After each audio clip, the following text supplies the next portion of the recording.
Assalamualaikum, maaf Bapak mengganggu waktunya sebentar. Saya Farhan Wijanti dari mahasiswa IAIN Teknologi Depok. Ingin mewawancari Bapak sebentar, apakah diperbolehkan? Ya, mangga silakan. Sudah berapa tahun Bapak mengajar sebagai guru agama di SMP 11? Sudah 8 tahun. Sebelumnya boleh saya menanyakan riwayat pendidikan Bapak? Biodata. Biodata nama Nanang Kosim. Kebetulan saya S1 juga di IAIN, S2 di IAIN juga. Dan sekarang alhamdulillah udah ngajar di SMP 11 Kota Cirebon. Kurang lebih sudah 8 tahun ya berjalan. Sampai saat ini alhamdulillah masih berada di sini dan bisa ketemu lagi dengan Farhan ya. Bapak tempat tanggal lahir Indramayu, tempat lahir saya di Indramayu tanggal 12 bulan 2 1989. Untuk sekarang kan posisi lagi pandemi ya Pak. Nah, metode pembelajaran apa yang dipakai Bapak ketika dalam situasi pandemi COVID-19? Iya, ini dari 2 tahun yang kemarin ya kita mengalami masa pandemi. Itu banyak tantangan kita sebagai pendidik agar bisa menyampaikan materi terhadap anak-anaknya. Maka salah satu inovasi yang dilakukan oleh guru ya, yang dilakukan oleh guru dan juga sekolah ini pembelajarannya melalui pembelajaran daring, di mana guru ini menyampaikan materi. Waktu awal-awal itu lewatnya WA group. Seiring dengan waktu ya kita beralih ke e-learning. E-learning itu aplikasi milik kita sendiri, milik SMP Negeri 11.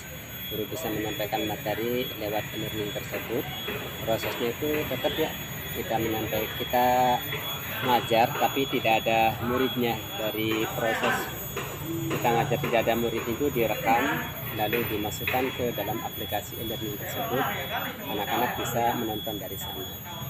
Nah, di samping itu aplikasi e-learning yang kita miliki pun memiliki banyak keunggulan. Di antaranya itu bisa anak-anak kapan saja bisa membuka materi, baik itu ringkasan materi, video ataupun ulangan juga mereka bisa dilakukan di sini. Seiring berjalannya waktu juga kami dari SMP 11 diamanahkan juga untuk mengajar di RCTP ya, pembelajaran jarak jauh di RCTP. Dan kemarin saya sebagai guru PAI alhamdulillah dari MBMT dapat jadwal di RCTP itu kurang lebih 3 kali dalam 1 semester. Nah ini kan sudah berjalan 2 tahun, sudah 4 semester artinya. Namun yang sudah berjalan itu di RCTP kurang lebih 1 tahun dan ada 2 semester. Nah sekarang pandemi sudah mulai reda, kita terus berinovasi untuk pembelajaran itu. Ada beberapa guru yang metode pembelajaran itu lewat YouTube, termasuk saya juga. Di samping metode pembelajaran baik itu lewat WA untuk komunikasinya atau lewat e-learning ataupun lewat SCTP-nya. Nah, sekarang saya beralih ke sedikit demi sedikit menambah ke YouTube. Sekolah juga memiliki channel YouTube, dan itu guru-guru pun memiliki channel YouTube juga termasuk saya. Ada berapa kelas yang diajar oleh Bapak? Sekarang 30 kelas. 30 kelas. 30 kelas. 30 rombel ya. Rombongan belajar 30 rombel. Kalau yang kelas sendiri kebetulan saya ngajar di kelas 8, dari kelas 8A, B sampai kelas 8C. Itu ada ada 10 rombel ya. Kalau di secara keseluruhan di SMP 11 ada 30 rombel. Kalau saya ngajar sendiri kebetulan saya dapat kelasnya itu kelas 8, jadi dapat 10 rombel. Ada berapa jumlah murid yang diajar Bapak? Sekitar ya kisaran 330-an. 330. Karena satu kelasnya itu kisaran ada yang 332 sampai 34 kisarannya. Bagaimana sikap Bapak jika di kelas yang Bapak ngajar itu terdapat murid yang non muslim? Ada di sini. Di beberapa kelas ada juga siswa yang non muslim. Ketika saya bertemu dengan mereka di dalam kelas, ya saya tawarkan kepada anak tersebut, hari ini pelajaran PAI, pelajaran pendidikan agama Islam, kamu agamanya non Islam, kamu boleh berada di dalam kelas atau memilih menunggu di luar kelas. Kalau sekiranya di luar kelas silakan, kalau sekiranya di sini saja jaga sikap agar bisa tenang dan kondusif, karena kita akan belajar PAI dan kebetulan teman-teman kamu di sini mayoritas Islam. Kita welcome saja ya, dan kita pun ya sangat menghargai sekali terhadap perbedaan yang ada. Jangan sampai ada siswa kita yang non muslim malah dibunuh, malah dijauhkan. Tapi kita harus seoptimal mungkin memberikan pelayanan terhadap mereka meskipun mereka beragama non Islam. Apakah di sekolah SMP 11 ini menggunakan kurikulum 2013? Iya, kita dari semenjak pemerintah mewajibkan kurikulum 13, kita melakukan kurikulum tersebut. Ya tentunya kurikulum tidak ada yang sempurna ya kurikulumnya.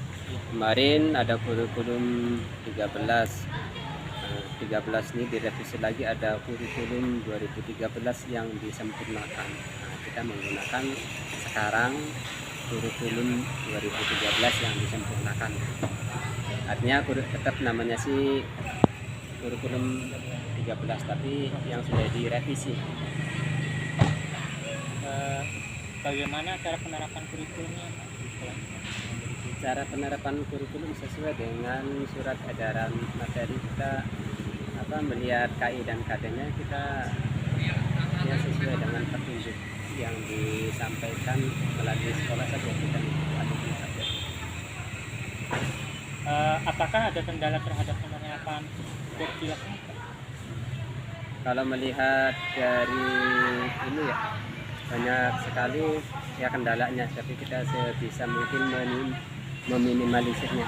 Contohnya di kurikulum 13 mengharapkan pada peserta didik yang lebih aktif. Ketika kita memberikan pelajaran kepada peserta didik tentu harus disertai dengan media ataupun ya peralatan yang memadai, sarana dan prasarana yang memadai. Kurikulum menghendaki adanya misalnya menggunakan PowerPoint ya, tapi di sekolah kadang tidak semuanya memiliki PowerPoint, hanya beberapa. Ini merupakan salah satu kendala yang dihadapi oleh kami gitu, sebagai pengajar. Tentu juga dengan adanya sarana yang kurang tersebut akan berdampak pada siswa yang tadinya disetting pembelajarannya menggunakan PowerPoint, tapi karena keterbatasan sarana akhirnya disampaikan lewat cara biasa saja. Apakah sarana dan prasarana sudah mendukung apa? Kalau dilihat secara global, alhamdulillah banyak yang sudah terpenuhi, meskipun lebih banyak yang belum terpenuhi. Tapi salah satu contoh kecilnya adalah InFocus ya, untuk menyampaikan pembelajaran menggunakan PowerPoint. Dan sampai saat ini juga walaupun pemerintah menghendaki kurikulum 13 di mana guru harus pandai, harus mahir menggunakan teknologi, masih ada saja beberapa guru yang belum menggunakan komputer. Ya, salah satu faktor penyebabnya mungkin barangkali karena usia. Tapi kalau guru-guru muda insya Allah bisa menggunakan komputer semua atau menggunakan laptop semua. Dalam situasi pandemi COVID-19 ini, apakah proses pembelajaran ini berjalan lancar, Pak? Kalau di ini ya di sekolah, alhamdulillah kami dari guru-guru setiap hari, meskipun sekolah yang lain ada yang daring dari rumah saja tidak berangkat sekolah, tapi kami di SMP 11 tetap berangkat ke sekolah meskipun anaknya itu berada di rumah.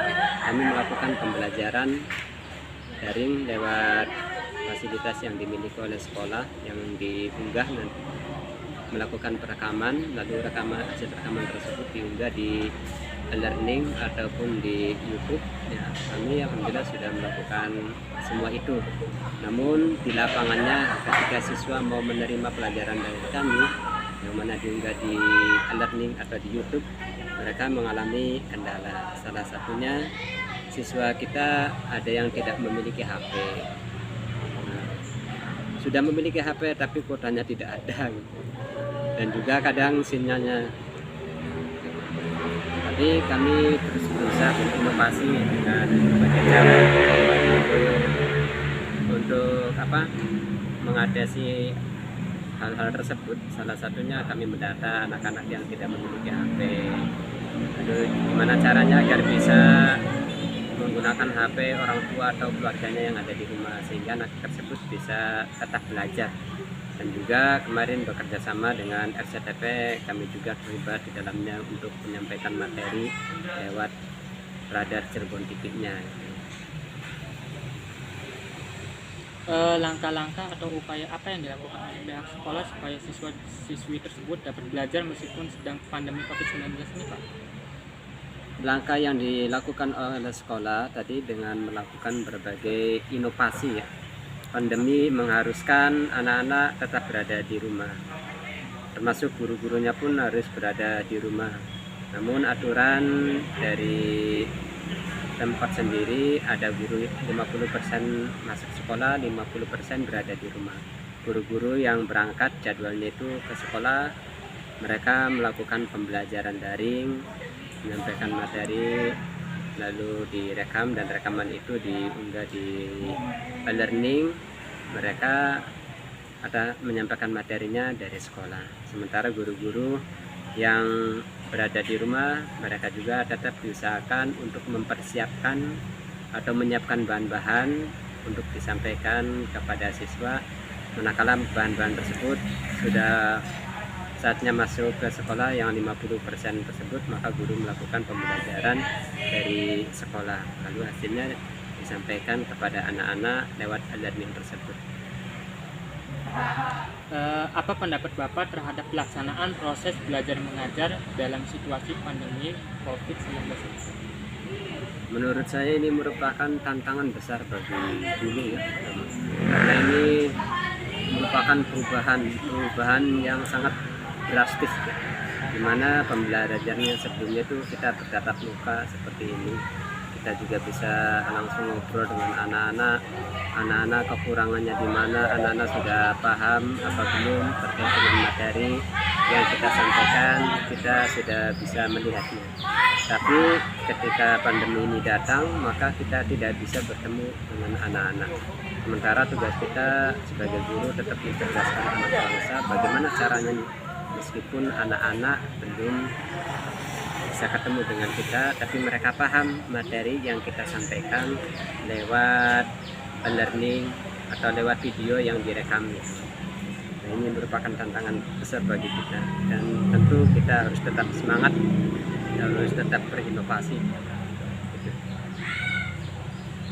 Apakah ada kerinduan Pak untuk belajar seperti pandemi? Banyak sekali kerinduan.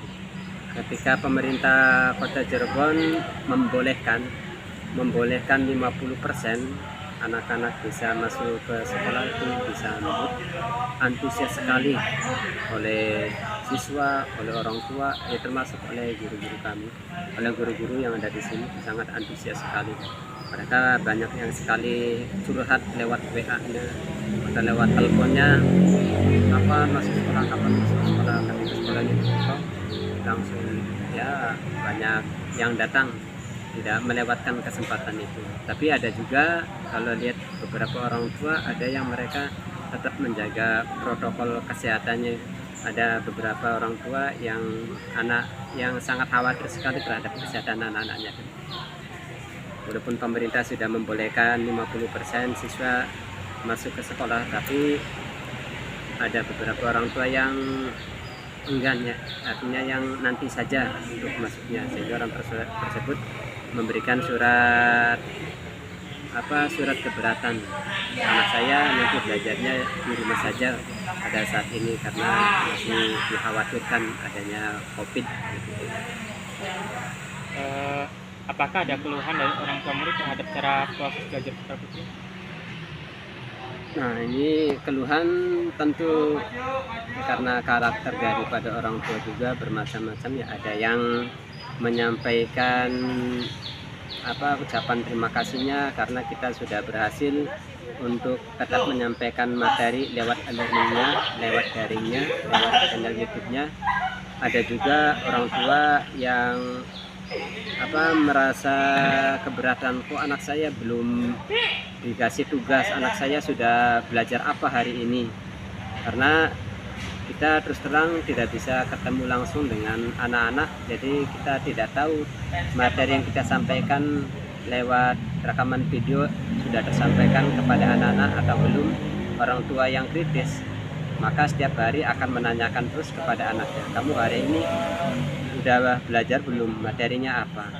Nah, ketika ada orang tua yang kritis lalu gurunya belum mengunggah hasil rekaman pembelajaran lewat YouTube-nya atau lewat streamingnya, maka orang tua tersebut istilahnya menanyakan lewat WA, ini anak saya masih belum belajar, anak saya hasilnya bagaimana, nilainya berapa, tetap ditanyakan itu.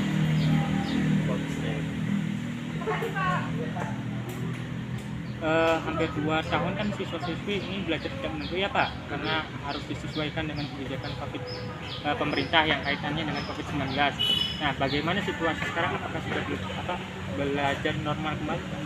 Kalau dilihat dari cara keseluruhan, pemerintah ini sedikit demi sedikit mau membuka pembelajaran secara normal. Buktinya beberapa semester yang lalu kita 100% sekolah tidak boleh dikunjungi oleh siswanya, hanya boleh dikunjungi oleh gurunya saja. Itu pun gurunya yang datang ke sekolah itu hanya 50%, bahkan kurang. Guru-guru yang lainnya tetap berada di rumah dan tetap melaksanakan pembelajaran atau pengajaran dari rumah itu ya. Seiring berjalannya waktu, pemerintah pun mencoba sedikit membuka, mulai dari persiapan kita menyambut kebijakan Kementerian Pendidikan yang membolehkan siswa untuk datang 50%. Kita membuat simulasi protokol kesehatannya agar anak-anak yang datang ke sini itu sesuai dengan protokol kesehatan. Tapi semester kemarin kita belum mendapat izin ya, karena terjadi ledakan COVID lagi, dan sampai saat ini baru kurang lebih berjalan 3 bulan pemerintah sudah membolehkan siswanya untuk datang ke sekolah maksimal 50% dari total yang ada. Kalau guru-gurunya sendiri alhamdulillah sudah 100% melaksanakan PTM-nya atau datang ke sekolahnya. Artinya guru-guru sudah 100% datang ke sekolah, anak-anak baru 50%. Guru dengan siswa pembelajarannya bisa tatap muka. Nah, seiring berjalannya waktu pemerintah pengen PTM-nya 100%. Minggu yang lalu kita sudah melakukan persiapan untuk menyambut PTM 100% dengan melakukan vaksinasi kepada anak-anak, melakukan beberapa lalu. Yang terakhir kita sudah melakukan swab kepada anak-anak, sampel sebanyak 100 orang. Alhamdulillah hasilnya sudah keluar dan dikatakan negatif semua dari COVID-19. Itu sebagai salah satu syarat agar sekolah kita bisa melakukan pembelajaran 100%. Yang terakhir ini ya, katanya mau siapa belajar.